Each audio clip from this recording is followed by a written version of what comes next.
بسم اللہ الرحمن الرحیم۔ کیا آپ جانتے ہیں انسان کیسے وجود میں آئے؟ انسانیت کا آغاز کیسے ہوا؟ کیا فقط انسان ہی وہ مخلوق ہے جو دنیا پر آباد ہے؟ وہ کون سی مخلوق ہے جو حضرت آدم سے پہلے بھی موجود تھی؟ کیا ایسی بھی کوئی مخلوق وجود رکھتی ہے؟ کیا اب بھی اس مخلوق کا وجود باقی ہے؟ کیا انسانی بصارت اور ذہنی طاقت اس مخلوق کی موجودگی کا یقین رکھتی ہے؟ کیا ہم ان مخلوقات کو دیکھ سکتے ہیں؟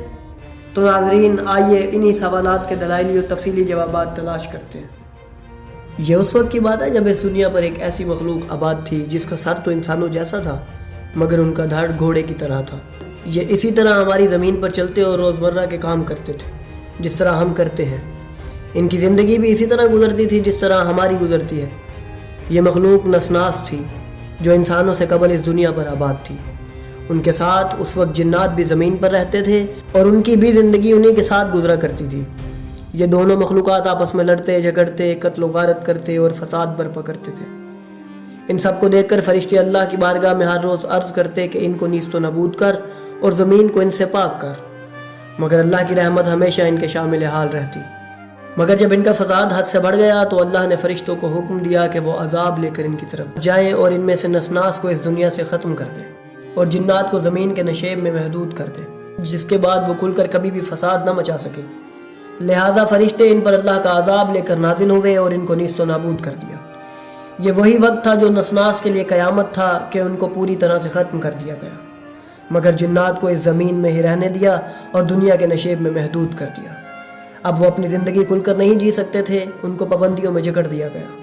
کافی عرصہ اسی طرح رہا، پھر اس کے بعد اللہ رب العزت نے ایک مخلوق بنانے کا ارادہ کیا اور اسے زمین کی خاک سے خلق فرمایا۔ اسی مخلوق کا نام اللہ نے انسان رکھا۔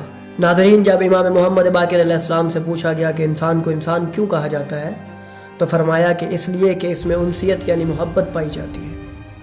ایک روایت میں یہ بھی ہے کہ انسان کا لفظ نسیان سے ماخوذ ہے جس کا مطلب ہے بھولنا۔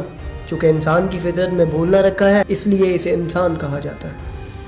اب جب انسان کی خلقت کا فیصلہ اللہ تعالیٰ فرما چکے تو جب اللہ نے فرشتوں کو اس بات سے آگاہ کیا کہ وہ زمین میں ایک مخلوق آباد کرنے والے ہیں تو فرشتوں کو نسناس اور جنات کا خون خرابہ یاد آ گیا۔ فوراً کہنے لگے، اے اللہ، کیا تو اس کو زمین میں اپنا خلیفہ بنائے گا جو فساد پیدا کرے؟ تو اللہ پاک نے کہا، جو علم میرے پاس ہے وہ تمہارے پاس نہیں۔ اب جب جنت سے نکالے جانے کے بعد انسان کو زمین پر آباد کیا گیا تو آدم کو زمین پر موجود گزشتہ امتوں کی باقیات جو رہ چکی تھیں ان پر خلیفہ بنا کر بھیجا گیا۔ وہ کون سی مخلوقات تھیں؟ تو ناظرین، وہ جنات اور نسناس کے باہم ملاپ سے پیدا ہوئی مخلوقات تھیں جو کچھ تعداد رکھتی تھی۔ اب سوال پیدا ہوتا ہے کہ کیا انسانوں سے قبل موجود مخلوقات کا وجود کیا اب بھی باقی ہے؟ تو اس کا جواب ہے ہاں، کیونکہ تحقیق سے یہ بات ثابت ہے کہ آج موجود چھپکلی اور مگرمچھ انہی کی باقیات ہیں۔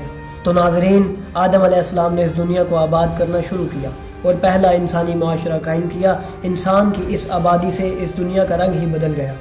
اس کی وجہ یہ بھی تھی کہ یہ وہ واحد مخلوق تھی جسے احسن تقویم سے خلق کیا گیا۔ نیز انسانوں کی بھی مختلف مخلوقات کے ملاپ سے مختلف انسانی قسمیں پیدا ہوئیں جن کا ذکر قدیمی کتب میں موجود ہے۔ آنے والی ویڈیوز میں ہم ان کا بھی تفصیلات سے ذکر کریں گے۔ آدم کی اولاد بڑھتی گئی اور دنیا آباد ہوتی گئی۔ آدم کے حضرت حوا سے کتنے بیٹے پیدا ہوئے، ان کے نام کیا تھے، ان کی بیٹیاں کتنی تھیں اور ان کے نام کیا تھے، ان کی اولاد کس طرح اور کہاں پھیلی، انہوں نے کون سے شہر آباد کیے؟ ناظرین، انہی سب سوالوں کے جوابات آپ کو ہماری آنے والی ویڈیوز میں ملیں گے۔ تو اگر آپ علم کے سمندر میں معرفت کے دریا گرانا چاہتے ہیں تو ہمارے چینل کو سبسکرائب کریں اور بیل آئیکن کو بھی پریس کر دیں تاکہ آپ کو بھی آنے والے سوالات کے جواب مل سکیں۔